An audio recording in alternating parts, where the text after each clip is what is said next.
2월 12일 오늘의 말씀은 누가복음 11장 45절에서 54절입니다.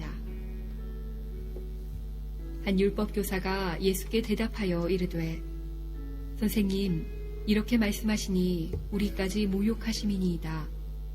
이르시되 바 있을진저 또 너희 율법교사여, 지기 어려운 짐을 사람에게 지우고 너희는 한 손가락도 이 짐에 대지 않는도다. 바 있을진저 너희는 선지자들의 무덤을 만드는도다. 그들을 죽인 자도 너희 조상들이로다. 이와 같이 그들은 죽이고 너희는 무덤을 만드니 너희가 너희 조상의 행한 일에 증인이 되어 옳게 여기는도다. 그러므로 하나님의 지혜가 일렀으되 내가 선지자와 사도들을 그들에게 보내리니 그 중에서 더러는 죽이며 또 박해하리라 하였느니라. 창세 이후로 흘린 모든 선지자의 피를 이 세대가 담당하되 곧 아벨의 피로부터 제단과 성전 사이에서 죽임을 당한 사가랴의 피까지 하리라. 내가 너희에게 이르노니 과연 이 세대가 담당하리라. 바 있을진저 너희 율법교사여, 너희가 지식의 열쇠를 가져가서 너희도 들어가지 않고 또 들어가고자 하는 자도 막았느니라 하시니라. 거기서 나오실 때에 서기관과 바리새인들이 거세게 달려들어 여러 가지 일을 따져 묻고 그 입에서 나오는 말을 책잡고자 하여 노리고 있더라. 아멘. 성경에 보면 예수님께서 복음을 전하실 때에 그 복음을 듣고 자신들의 죄를 뉘우치고 회개한 사람들이 있었습니다. 예를 들면 세상에서 사람 취급을 받지 못했던 죄인들, 세리들, 창기들, 이와 같은 사람들은 예수님께서 전하시는 복음을 듣고 회개하고 자신들의 잘못을 뉘우쳤습니다. 그럴 때 예수님께서는 한량없는 은혜를 그들에게 베풀어 주시는 것을 볼 수 있습니다. 그런데 반대로 예수님께서 복음을 전하실 때에 그 복음을 귓가에 거스르는 것으로 듣고 오히려 예수님을 시험하고 어려움에 빠지도록 했던 사람들도 있었습니다. 그 사람들이 바로 바리새인들이었고 서기관들이었고 그리고 오늘 본문에 나오는 율법 교사들과 같은 사람들이었습니다. 예수님은 이들의 잘못에 대해서 강하게 지적하셨고 때로는 강한 어조로 그들과 함께 대립각을 세우기도 하셨습니다. 그래서 오늘 본문의 말씀 53절, 54절의 말씀에 보시면 서기관과 바리새인들이 예수님께로 나와서 예수님의 지적에 거세게 그들이 달려들었다라고 말씀합니다. 그리고 여러 가지 일들을 따져 물었고 또 한 가지 예수님의 입에서 나오는 말을 책잡으려 하였다라고 성경은 기록하고 있습니다. 바리새인들, 서기관들, 그리고 율법 교사들은 자신의 잘못을 지적하는 그 예수님의 가르침에 대해서 그렇게 달갑게 여기지 않았습니다. 예수님께서 잘못을 지적하고 책망하는 것은 그들의 잘못을 드러내고 흠잡기 위함이 아니라 그들을 오히려 뉘우치게 하고 참된 복음을 듣게 하기 위함인데 그들은 예수님께서 전하는 복음에 대해서 오해했던 것입니다. 그래서 복음이 그들 귓가에 거스르는 것으로밖에 들리지 않았습니다. 오늘 본문에 나오는 한 율법교사도 마찬가지입니다. 그래서 45절의 말씀에 예수님께서 복음을 전하실 때에 한 율법교사가 예수님께 나와 이렇게 이야기합니다. 예수님, 왜 우리까지 모욕하십니까? 왜 우리까지 함께 그들과 같이 여기십니까? 라고 예수님께 따져 묻고 있는 장면입니다. 복음을 들어도 그들은 오히려 복음을 복음으로 듣지 않고 책잡을 만한 것으로만 찾고 있었던 것입니다. 복음은 하나님께서 주시는 참된 구원을 주시는 것이고 자유를 주시는 것이고 회복을 주시는 것이고 죄인에서 의인으로 고아에서 아들로 하나님의 자녀되게 하신 것임에도 불구하고 복음을 복음으로 듣지 못한 바리새인들, 서기관들 그리고 오늘 율법 교사들은 오히려 그 말씀에 대해서 책잡으려 하고 있었다라는 사실입니다. 이런 율법 교사를 향하여서 예수님은 세 가지를 지적하고 있는데요. 오늘 이 아침에 이 말씀을 나누는 가운데 이 말씀이 우리를 거스르고 지적하는 말씀이 아니라 우리를 다시 한번 돌아보고 우리를 믿음으로 온전케 하시는 주님의 복음의 메시지로 들려주시기를 주님의 이름으로 축원합니다. 첫 번째로 46절 말씀을 함께 읽겠습니다. 이르시되 화 있을진저 또 너희 율법 교사여 지기 어려운 짐을 사람에게 지우고 너희는 한 손가락도 이 짐에 대지 않는도다. 아멘. 여기에서 말하는 어려운 짐이란 하나님의 말씀을 가리키는 것이 아니라 율법 교사들이 해석한 아주 까다로운 율법과 규율에 대한 것을 의미합니다. 그들은 하나님의 말씀을 해석하고 더 까다로운 율법을 만들어 백성들을 압박하고 있었습니다. 그런데 원래 하나님의 말씀은 죄를 깨닫게 하고 거기에서 자유하고 하나님의 구원을 얻도록 하기 위함이었습니다. 그래서 마태복음 11장 29절 말씀에 보면 수고하고 무거운 짐진 자들아 다 내게로 오라 내가 너희를 쉬게 하리라 라고 말씀합니다. 그리고 마태복음 11장 30절 말씀에 보면 내 멍에는 쉽고 내 짐은 가벼움이라 라고 말씀합니다. 하나님께서 우리에게 주신 말씀은 우리를 살리기 위한 말씀이지 어려운 짐이 되라고 주신 말씀이 아닙니다. 그런데 우리도 때로는 하나님의 말씀이 짐이 되고 교회를 섬기고 봉사하는 것이 짐이 되어버릴 때가 있습니다. 교회에 나오는 것이 짐이 되고 교회를 섬기는 것이 짐이 되고 봉사하는 것이 짐이 되고 예배하는 것이 짐이 되고 기도하는 것이 짐이 되고 심지어는 신앙공동체 안에서 함께 교제하는 것까지 모든 것이 짐처럼 그렇게 느껴져 버릴 때가 있습니다. 분명히 하나님의 말씀은 짐이 아니라고 말씀하셨는데 어느 순간부터 우리의 마음을 짓누르는 무거운 짐처럼 느껴질 때가 있습니다. 분명히 하나님의 말씀은 쉽고 가벼운 것이라고 말씀하셨는데 왜 우리에게 이렇게 짐처럼 짐이 되어 버렸을까요? 그 이유는 하나님을 섬기고 예배하는 것, 그것이 우리에게 일이 되고 율법이 되면서부터입니다.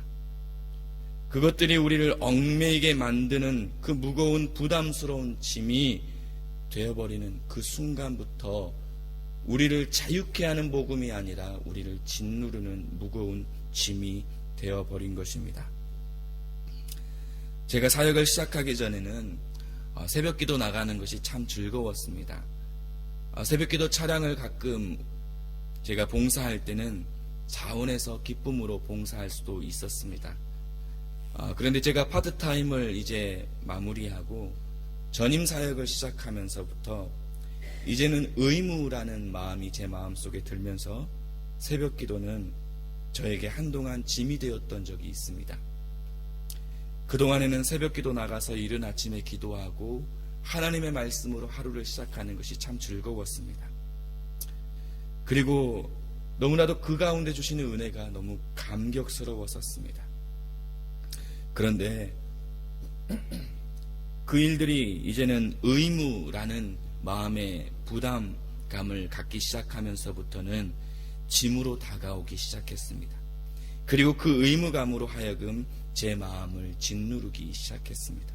기도하는 것이 저에게는 부담이었고 아침에 일찍 나가 예배하는 것이 저에게는 상당히 큰 짐과 그리고 저의 마음을 짓누르는 것이었습니다. 그런데 어느 날 기도하면서 깨닫게 된 것은 의무감이 우리를 짓누르기 시작하면 그것은 율법이 되고 율법 아래 매이게 되어 나를 자유케 하는 하나님의 은혜가 사라지게 되는 것을 깨닫게 되었습니다. 그리고 또 한 가지, 의무감과 율법은 종교의 행위에 만족감은 줄지 모르지만 우리의 영혼에 주는 하나님의 참된 평안을 사라지게 한다는 것을 깨닫게 되었습니다. 사랑하는 여러분, 의무감과 율법에 매여 하나님께서 주시고자 하는 참된 은혜는 우리의 신앙생활 속에서 사라지게 되어 있습니다. 그러므로 우리의 신앙생활에 있어서 의무감 때문에, 율법 때문에 얽매인 신앙이 아니라 참된 복음의 자유, 복음이 주시는 참된 자유를 누리게 되시기를 축복합니다. 그리하여 예배하는 것이 즐거워지고, 기도하는 것이 즐거워지고, 믿음의 공동체 안에서 함께 나누는 것이 즐거움이 되고, 함께 짐을 나누어지는 것이 기쁨이 되고 즐거움이 되는 저와 여러분이 되시기를 주의 이름으로 축원합니다. 두 번째로 예수님께서 율법교사를 향하여 화 있을진저라고 말씀하신 이유는 47절에서 51절 말씀에 보시면 자신들의 조상들이 죽인 선지자들의 무덤을 만들고 묘비를 만들어 세웠으나 여전히 자신들의 조상들이 행한 일에 대하여 옳게 여기고 지금 그들도 여전히 그렇게 똑같은 길을 가고 있었습니다. 그런데 사실 조상들에 의해 죽은 선지자들은 하나님의 말씀을 전하는 사람들이었습니다. 살아계신 하나님의 말씀을 선포하였던 사람들이었습니다. 그런데 하나님의 말씀이 그들의 마음을 불편하게 했고 귓가에 거스르는 말씀이 되자 그 선지자들을, 그들 조상들은 죽인 것입니다. 그것을 그 후손들인 오늘 율법 교사들도 여전히 그 조상들이 행한 것을 옳게 여기고 그렇게 따르고 있었다라는 말씀입니다. 과거의 어떤 추억에 젖은 말씀, 오늘 나와 전혀 상관없는 내 삶에 불편하지 않는 말씀, 그 말씀은 우리는 귀하게 여기고 우리는 좋은 말씀이다 라고 생각합니다. 왜냐하면 과거의 불편한 말씀은 지금 내 삶에 아무런 영향을 주지 않기 때문에 그렇습니다. 이런 말씀은 누구나 좋아할 수 있습니다. 그러나 가끔 우리는 나와 상관없는 말씀, 나의 마음을 불편하게 하는 말씀, 나의 마음을 거스르게 하는 말씀도 때로는 우리가 들을 수 있어야 합니다. 내 죄악을 지적하는 말씀을 우리는 들을 수 있어야 합니다. 우리는 오늘 우리의 삶에 살아있는 하나님의 말씀을 들으려 하지 않습니다. 지금 이 세대도 마찬가지 같습니다. 살아계신 하나님의 말씀, 내 삶에 불편한 하나님의 말씀을 부담스러워하고 들으려 하지 않고 그 말씀으로 하여금 귀를 닫아버립니다. 듣지 않고 좋은 말씀만, 내게 유익이 되는 말씀, 교훈이 되는 말씀만 선택적으로 들으려고 합니다. 그러나 우리가 진정 하나님의 사람으로 살아가고 온전한 믿음 위에 서기 위해서는 불편한 말씀을 하나님의 말씀으로 받아들이실 수 있으셔야 합니다. 하나님의 말씀이 마음속 깊은 곳에 담아두었던 미워하고 증오하고 용서하지 못한 그 마음 가운데 불편한 마음으로 들려주셨다면 그 말씀에 순종하는 것이 하나님의 말씀을 듣는 것입니다. 원수를 품으라는 그 말씀이 귓가에 들려주셨다면 불편하더라도 그 말씀대로 살아갈 때에 하나님의 역사는 일어날 것입니다. 하나님의 역사는 그 순종으로부터 시작될 줄 믿습니다. 사랑하는 여러분, 지금 오늘 우리에게 주시는 살아계신 하나님의 말씀이 저와 여러분의 귓가에, 마음에, 삶에 들려지시기를 간절히 소원합니다. 또한 그 말씀대로 불편하더라도 순종하기로 결단할 수 있는 저와 여러분이 되실 수 있기를 도전합니다. 순종할 때 하나님의 역사는 일어날 것입니다. 내 삶에 불편하더라도 그것이 하나님의 말씀이기에 순종함을 통하여 우리가 나아갈 때에 하나님의 역사는 하나님의 능력으로 우리의 삶에 일어나게 될 줄 믿습니다. 마지막으로 예수님께서 율법 교사를 향하여 화 있을진저라고 말씀하신 이유를 52절 말씀을 함께 읽도록 하겠습니다. 함께 읽겠습니다. 화 있을진저 너희 율법 교사여, 너희가 지식의 열쇠를 가져서 너희도 들어가지 않고 또 들어가고자 하는 자도 막았느니라 하시니라. 아멘. 여기에서 지식의 열쇠를 가졌다라는 말씀은 복음을 가졌다라는 말의 의미입니다. 당시 율법 교사들은 말씀을 해석하고 가르치는 사람들로서 그 당시 많은 사람들에게 큰 영향력을 미치는 사람들이었습니다. 그래서 그들로 하여금 천국의 복음을 듣고 한 영혼이 구원을 받을 수도 있었고 또 하나님의 복음을 듣지 못할 수도 있었습니다. 그런데 오늘 본문의 말씀과 당시 배경을 보면 그들이 사람들에게 미치는 영향력은 복음을 듣고 한 영혼이 구원을 받은 백성이 되도록 하기보다는 복음의 걸림돌이 되었던 것 같습니다. 심지어 복음을 들으려고 하는 자들에게까지도 수많은 율법을 적용하여 온전히 듣지 못하도록 그렇게 했던 것 같습니다. 오늘 율법 그런 교사들을 향하여 예수님께서는 화 있을진저 라고 말씀합니다. 너희도 들어가지 않고 또 들어가고자 하는 자들까지 너희가 막는도다 라고 말씀합니다. 그들은 하나님의 말씀을 백성들을 통제하는 수단으로 그렇게 악용하고 있었습니다. 하나님께서 먼저 우리를 하나님의 자녀로 부르시고 목사로 부르시고 직분자로 부르시고 성도로 부르신 이유는 다른 것이 아니라 더 많은 영혼을 구원하시기 위함인 줄 믿습니다. 우리를 통해 제자 삼으시라고 우리를 먼저 제자로 부르신 줄 믿습니다. 하나님께서 주신 복음은 우리를 살리는 복음이었습니다. 그래서 그 살리는 복음을 생명력 있는 복음으로 전하기를 원하십니다. 생명력 있는 복음은 지금 이 순간에도 과거에도 미래에도 동일하게 예수 그리스도를 믿는 자들에게 생명의 복음으로 구원의 역사를 이루어질 줄 믿습니다. 오늘 하나님께서는 우리 모두에게 천국의 복음을 주셨습니다. 그리고 먼저 우리를 불러주셨습니다. 또한 그 복음이 우리로 하여금 땅끝까지 선포되어지도록 우리에게 사명을 주셨습니다. 우리로 하여금 그 복음이 흘러가도록 하셨습니다. 그런데 오늘 율법 교사와 같이 우리의 잘못된 율법 때문에 제자리에 머물고 있거나 복음의 걸림돌이 되어서는 안 될 것입니다. 제가 LA에 있는 한인교회에 목사님의 2세와 이야기할 시간이 있었습니다. 그 목사님의 교회에서 이런 일이 있었다고 합니다. 히스패닉 사역들을 시작했는데 히스패닉들을 위해서 사람들을 아무리 전도하고 그들에게 먹을 것을 주고 전단지를 나누어 주고 전도를 해보았지만 히스패닉들이 절대 한인교회를 나오지 않더라는 것입니다.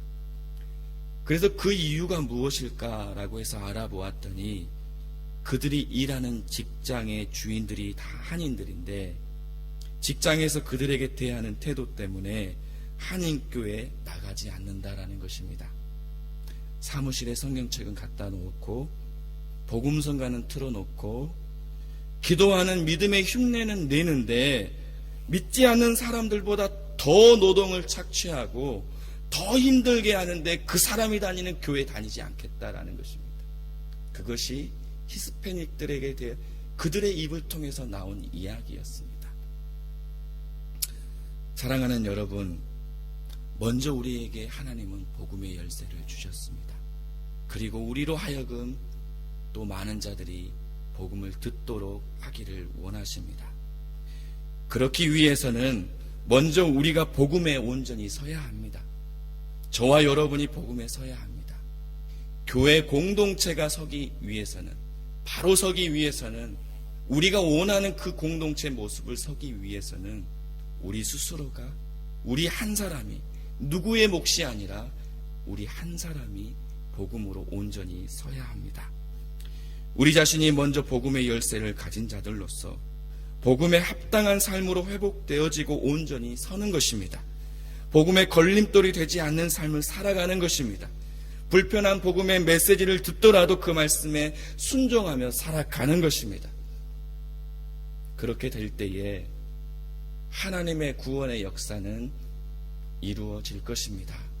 하나님의 구원의 역사에 우리가 디딤돌이 될 것입니다. 그리고 우리 교회가 그렇게 사용될 것입니다. 저와 여러분이 천국의 복음의 열쇠를 가진 자들로서 복음의 전도자가 될 수 있기를 소원합니다. 천국의 열쇠를 가진 자들로서 하나님의 말씀에 온전히 설 수 있는 저와 여러분이 될 수 있기를 소원합니다. 그래 저로 하여금, 우리 모두로 하여금 막혔던 복음이 흘러가고 하나님의 구원의 회복이 흘러가게 되기를 주의 이름으로 축원합니다. 함께 기도하시겠습니다.